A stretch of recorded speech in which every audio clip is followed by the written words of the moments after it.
Halo semua, perkenalkan kami dari kelompok yang beranggotakan saya, Yasmin Zafira Fadila. Dan saya Aisyah Talekana Putri. Dan saya Nurdiana Putri. Dan saya Adrian Chandra Rahman. Pada kesempatan kali ini, kami akan menjelaskan fintech ekosistem di Indonesia. Jadi, fintech ekosistem itu merupakan sekumpulan aplikasi atau perusahaan yang terkumpul menjadi satu ekosistem karena mereka ini sama-sama bergerak pada bidang finansial.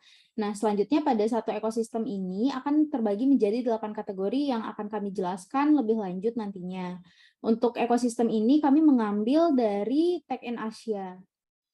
Baik, pertama kita akan masuk kepada payments and remittance. Jadi fintech dalam bidang pembayaran secara online kepada pelanggannya. Nah, hal ini dilakukan dengan menggunakan uang digital dan atau dompet digital. Nah, payments and remittance ini dibagi menjadi beberapa sub part ya. Nah, contohnya mobile payments yang contohnya adalah OVO, Dana, Flip, dan sebagainya. Lalu ada payment solution yang berhubungan dengan B2B atau payment gateways. Itu contohnya adalah Aino, Kinerja Pay, 2C2P. Lalu ada post solutions dengan contoh Moka, Pawon, Cashless, Pundi. Oke, selanjutnya ada Open Banking Solution. Open Banking adalah mekanisme untuk menyediakan akses data nasabah secara aman melalui penggunaan teknologi Application Programming Interface atau API sebagai salah satu inovasi layanan keuangan yang paling baru. Open Banking memungkinkan perbankan dan konsumen terintegrasi dengan layanan aplikasi third party. Nah, secara sederhananya, Open Banking menjadi sistem yang menjadikan konektivitas antara lembaga keuangan dengan pihak ketiga untuk dapat mengakses data nasabah secara aman menggunakan teknologi API tadi. Nah, contoh pada di gambar yaitu ada Brankas. Selanjutnya kita akan memasuki Financial Accounting and Admin. Jadi Financial Accounting and Admin ini memungkinkan bagi para pengguna untuk mengolah keadaan keuangan mereka serta proses administrasi dengan membantu proses pencatatan transaksi mereka agar menjadi lebih efisien dan praktis. Nah, untuk beberapa contoh fintech dalam bidang Financial Accounting and Admin diantaranya adalah buku kas, buku warung, Finandir, jurnal, dan kredibook. Selanjutnya,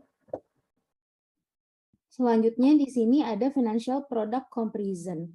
Produk yang termasuk dalam Financial Product Comparison adalah produk atau aplikasi yang bertujuan untuk membandingkan produk-produk finansial yang ada. Sebagai contoh, aplikasi yang termasuk pada kategori ini dapat membandingkan spesifikasi masing-masing kartu kredit, seperti biaya admin, keunggulan masing-masing kartu kredit, dan lainnya. Aplikasi yang termasuk dalam kategori ini contohnya adalah Cermati.com dan C88. Dan selanjutnya terdapat InsuranceTech. Nah, fintech dalam bidang InsuranceTech meningkatkan efisiensi dari perusahaan asuransi dengan membantu manajemen asuransi dari segi perosesan, penjualan, pengelolaan data, dan lainnya. Fintech ini juga menyediakan platform untuk para pelanggan asuransi agar dapat mengakses kebutuhan asuransinya secara online. Contoh dari aplikasi tersebut yaitu ada Pasar Polis, LifePal, Premiero, dan lain-lainnya.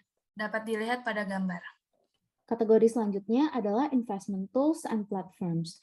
Investment Tools pada ekosistem ini merupakan aplikasi atau produk yang dapat digunakan untuk berinvestasi pada berbagai macam produk.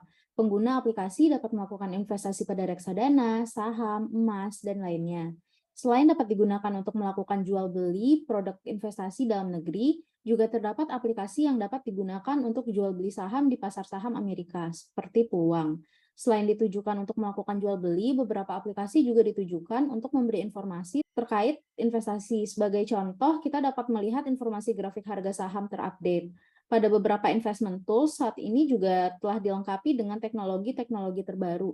Sebagai contoh, itu ada Bibit yang dilengkapi dengan Robo Advisor, yang mana Robo Advisor ini dapat memberi saran mengenai produk mana yang paling sesuai dengan profil resiko investor. Contoh lainnya juga ada fitur auto stop loss dan auto buy pada Ajaib yang akan memudahkan investor untuk menjual dan membeli saham pada harga tertentu. Contoh lainnya untuk investment tools and platforms ini ada Halovina, Bareksa, Lupna.io, Tanam Duit, dan lainnya. selanjutnya kita akan memasuki blockchain. Nah, jadi blockchain di dalam fintech ini merupakan satu teknologi yang memungkinkan bagi seseorang untuk mengirimkan sejumlah uang dengan aman ke orang lain tanpa menggunakan perantara bank ataupun financial service provider. Nah, blockchain ini sering dilihat sebagai suatu database yang lebih bisa diandalkan dibandingkan dengan database lainnya yang kita kenal saat ini. Nah, dia juga sering disebut sebagai distributed ledger technology. Nah, teknologi ini biasanya dipakai dalam bidang cryptocurrency. Nah, beberapa financial technology yang ada di Indonesia yang menggunakan teknologi blockchain diantaranya ada Hundi, Indodax, BitOCTO, Hara, Toko Kripto, Pintu, Rekeningku, dan Tokoin. Selanjutnya.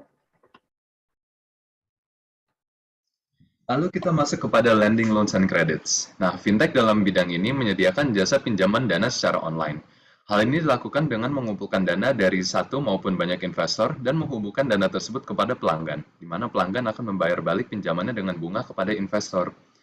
Nah, untuk fintech ini biasanya dibagi menjadi dua berdasarkan pelanggannya, yaitu fintech lending loans untuk business loans dan untuk consumer loans.